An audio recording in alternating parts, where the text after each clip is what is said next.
Yummy sizzling brownie, mouth-watering and delicious desserts, cookies and cupcakes, customized cakes for every occasion, exotic, healthy and refreshing mocktails. ఆహా ఏమి రుచి తినరా మై మరిచి అనిపించేలాగా Indian, continental, Italian and Mexican cuisine ఇవన్నీ దొరికే ఒకే ఒక ప్లేస్ నెహా. గచ్చిబౌలికి దగ్గరలో నల్లగండ్ల గోపన్నపల్లి ఏరియాలో ఉంది. రీసెంట్ గా 1 month యానివర్సరీ కూడా కంప్లీట్ చేసుకున్నారు. కంగ్రాచులేషన్.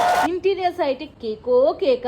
మంచి మంచి ఫోటోస్ దిగాలి అంటే ఇక్కడికి వచ్చేయాల్సిందే. గర్ల్ ఫ్రెండ్ బర్త్డే సెలబ్రేట్ చేయాలన్నా, ట్రీట్ ఇవ్వాలన్నా వచ్చేయండి దోస్తులు ఇక్కడికి. కిచెన్ కూడా చాలా హైజెనిక్ గా నీట్ గా మెయింటైన్ చేస్తున్నారు. నాకు పర్సనల్ గా చిల్లీ పొటాటో, చీజీ నచోస్, పిన్నా కొలాటా, మోక్టైల్, ఇండియన్ వడ టేస్ట్ అయితే అదిరిపోయింది. ఇక్కడ చెఫ్ ఎక్స్పర్ట్ ఇన్ బేకింగ్ కూడా. ఎగ్లెస్ వీగన్ కేక్స్ కూడా చేస్తారు. మీ స్పెషల్ డేస్ కోసం కేక్స్ ని కస్టమైజ్ చేసి మరీ ఇస్తారు. For orders you can call to this number. మీరు ఎవరితో కలిసి ఈ బ్యూటిఫుల్ కెఫే కి వెళ్ళాలనుకుంటున్నారో కమెంట్ అండ్ ట్యాగ్ చేయండి.